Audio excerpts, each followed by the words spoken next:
আসসালামু আলাইকুম। বাংলা সংবাদে সবাইকে স্বাগত জানাচ্ছি। আমি চিন্তিয়া হক। শুরুতেই সংবাদ শিরোনাম। তত্ত্বাবধায়ক সরকারের প্রধান উপদেষ্টা নিয়োগে বিএনপির নতুন প্রস্তাব। হাসিনার উচ্চারিত রাজাকার শব্দই হয়ে ওঠে তার পতনের সূচনার স্লোগান। জানাবো বিপ্লব বিপ্লব করে গণ অভ্যুত্থানের 12টা বাজিয়েছি, বলছেন জাহিদুর রহমান। এবং সর্বশেষ জানাবো সোহাগ হত্যাকারীদের পক্ষে দাঁড়াবে না কোনো বিএনপি পন্থী আইনজীবী। শুনছিলেন সংবাদ শিরোনাম, এবারে বিস্তারিত।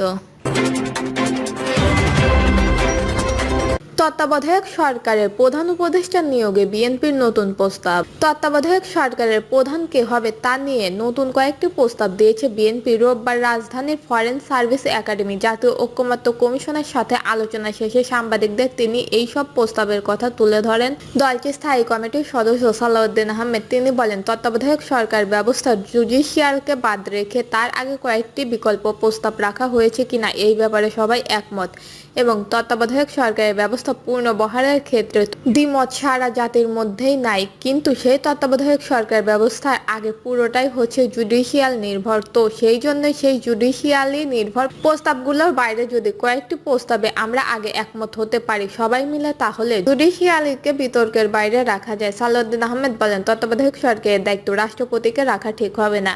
রাষ্ট্রপতিকে না রাখতে পারলেই ভালো। তারপরেও যদি ঐকমত্য আসা না যায় তাহলে সেই ক্ষেত্রে একদম লাস্ট অপশন হিসেবে রাখা যায় একটি ইনস্টিটিউশনের প্রধানকে। তিনি বলেন, রাষ্ট্রপতি সংসদ যদি সাধারণ নিয়মে বিলুপ্ত হয় মেয়াদ শেষ তার 30 দিন আগে এই উদ্যোগ নেবেন সংসদের প্রতিনিধিত্বশীল প্রধান রাজনৈতিক দলসমূহের সাথে আলোচনা করে। আলোচনার ভিত্তির ক্ষেত্রে প্রধান উপদেষ্টা বাংলাদেশের নাগরিক যিনি এই অনুচ্ছেদের অনুসারে উপযুক্ত উপদেষ্টা হওয়ার যোগ্য হন তাদের মধ্যে থেকে একজনকে প্রধান উপদেষ্টা করবেন। যদি সেই অপশন না পাওয়া যায় তাহলে প্রধানমন্ত্রী, বিরোধী দলীয় নেতা, নিম্নকক্ষের স্পিকার ও ডেপুটি স্পিকার। সেক্ষেত্রে ডেপুটি স্পিকারের বিরোধী দলে হবে 4 জনের সমন্বয়ে গঠিত হবে এবং এটা সভাপতিত্ব রাষ্ট্রপতিও করতে পারে, স্পিকাররাও করতে পারে। রাষ্ট্রপতি সভাপতিত্ব করলে সেখানে রাষ্ট্রপতি ভোটিং পাওয়ার থাকবে না, আর স্পিকার সভাপতিত্ব করলে স্পিকারের ভোটিং থাকবে। রাষ্ট্রপতি সভাপতিত্ব করলে শুধু শুনানি করবেন, রাষ্ট্রপতি কোনো ভোট প্রয়োগ করতে পারবেন না। 4 জন মিলে যদি তত্ত্বাবধায়ক সরকারের প্রধান উপদেষ্টা ঠিক করতে পারেন তাহলে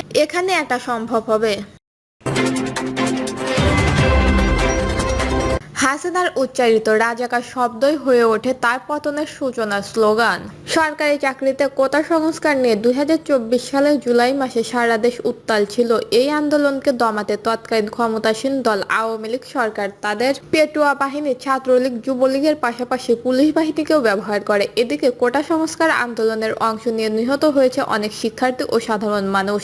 শেষ পর্যন্ত শিক্ষার্থীদের আন্দোলনের তোপের মুখে সেই বছরের আগস্টের 5 তারিখ দুপুরে দেশ থেকে পালিয়ে যান ফ্যাসিস্ট শেখ হাসিনা। রাজাকার শব্দটি বর্তমান বাংলাদেশের একটি বিতর্কিত শব্দ এবং এটি বিভিন্ন অর্থে ব্যবহৃত হচ্ছে। মূলত 1971 সালের স্বাধীনতা যুদ্ধের সময় যারা দেশের বিপক্ষে অর্থাৎ পাকিস্তানের সহযোগী হিসেবে কাজ করেছিল তাদের রাজাকার বলা হতো। তবে সম্প্রতি সময়ে বিশেষ করে ছাত্র জনতার কোটা সংস্কার আন্দোলনে রাজাকার শব্দটি প্রতিবাদী স্লোগান হিসেবে ব্যবহৃত করা হয়। কেননা দেশের সাবেক প্রধানমন্ত্রী শেখ হাসিনা 2018 সালের আন্দোলনে বন্ধ হওয়া কোটা প্রথা 2024 সালের জুনে আবারও পুনর্বহাল করলে আন্দোলনের নামে বিভিন্ন পাবলিক বিশ্ববিদ্যালয়ের শিক্ষার্থীরা এরপর আন্দোলনকারী শিক্ষার্থীদের রাজাকারের বাচ্চা সম্বোধন করলে তীব্র ক্ষোভে ফুঁসে ওঠে ছাত্র সমাজ। অনেকে মনে করেন সাবেক প্রধানমন্ত্রী ফ্যাসিস্ট শেখ হাসিনা, যিনি তার রাজনৈতিক ক্যারিয়ারে বহুবার রাজাকার শব্দটি ব্যবহার করে প্রতিপক্ষকে নানাভাবে ট্যাগ দিয়েছে, আঘাত করেছে, আজ ইতিহাসে সেই শব্দই যেন আঘাতপ্রাপ্ত। স্বয়ং তার বিদায়ের ঘণ্টাও বাজে এই শব্দ থেকেই। বিপ্লব বিপ্লব করে গণ অভ্যুত্থানের 12টা বাজিয়েছি, বলছেন জাহিদুর রহমান। বিশিষ্ট রাজনৈতিক বিশ্লেষক এবং তিনি নিজেও সংবিধান নির্বাচন বিষয়ক সংস্কার কমিশনের সদস্য ডক্টর জাহিদুর রহমান বলেছেন, সরকারের একজন উপদেষ্টা ছাত্র উপদেষ্টার একটা স্ট্যাটাস পড়ি, ৭৫ যুগে স্বাগতম, কেউ ইতিহাস থেকে শিক্ষা নেবেন না, ধন্যবাদ, একটু আনন্দ আনন্দ ভাব। ৭৫ যুগে স্বাগতম মানে দেশের ৭৫ যুগে গেছে। বিকজ অফ পার্টি অথচ ১ বছর ধরে আপনি ক্ষমতায়। এই দেশ যদি ৭৫ যুগে গিয়ে থাকে তবে তা সত্যি সত্যি বিকজ অফ ইউ। এটুকু ভাবার বুদ্ধি আমাদের এই উপদেষ্টাদের মাথায় নেই। জাহিদুর রহমান বলেন, বিএনপি চাঁদাবাজি করবেন না, বিএনপি মারামারি করবেন না, খুনোখুনি করবেন না, এটা আপনি এক্সপেক্ট করতে পারেন। একটা টেস্ট এবং একটা গভর্নমেন্ট এটাও এক্সপেক্ট করতে পারে না। ওর কতগুলো কেয়ারশিপ ফোর্স আছে, পুলিশ আছে, আদার বাহিনী আছে, তদন্ত আছে, বিচার আছে। আমাদের উন্নত বাজেট ২ লাখ কোটি টাকার মধ্যে আমরা সরকার পুষতে ৫.৫ লাখ কোটি টাকা খরচ করি। এর মধ্যে ঘুষ টুস তো আছেই, এটা সরিয়ে রাখি। ৫.৫ লাখ কোটি টাকা দিয়ে আমি যখন সরকার পুষি, এই সরকারকে তো এগুলো ঠেকাতে হবে, নইলে ওনারা ওখানে আছেন কেন? আমি আপনাদের পুষি, আপনি এগুলো ঠেকাবেন। আপনি দীর্ঘদিন থেকে ঠেকাননি বলে আজকে এই জায়গায় এসে থেকেছে। আমরা এই ভদ্রলোককে তো প্রায়ই এনসিপি বলি, ওনারা খুব গোস্বা করেন। এই ২ ছাত্র উপদেষ্টা যে আদলে এনসিপির লোক, সরকারকে কোনোদিন চেষ্টা করেছে যে আমি পাল্টে দেখি? ডক্টর ইউনূস কি শেখ হাসিনা? শেখ হাসিনা কাউকে চেঞ্জ করতেন না, কারণ শেখ হাসিনা কোনো ভুল করতেন না। ডিরেক্টর এরকমই হয়, এই জন্য উনি নানা সমস্যা হলেও কাউকে পরিবর্তন করতে চাইতেন না। ডক্টর ইউনূস তা নন। সরকারের এই দায়কে আমাদের সিরিয়াসলি প্রশ্ন করা দরকার। বিভিন্ন জায়গায় মব হয়েছে, এটা ঠিক মব না, এটা একদম ব্যক্তিগত একটা শত্রুতায় এসে এই ঘটনা ঘটিয়েছে। ২০২৪ সালে যারা রাস্তায় নেমেছেন তাদের চাইতে হাজার লক্ষ গুণ বেশি ঝুঁকি নিয়ে একটা প্রশিক্ষিত মিলিটারির বিরুদ্ধে নেমেছিলেন। সেই মুক্তিযোদ্ধারা লুটপাট, নানা অনিয়ম, দুর্নীতি, নকল টকল, টেবিলের ওপর অস্ত্র রেখে নকল করে, এগুলো তো সিনেমায় আছে, আমরা বানিয়েছি না। আসলে এটা রাতারাতি পাল্টে যায় না, এটা আরো থাকবে।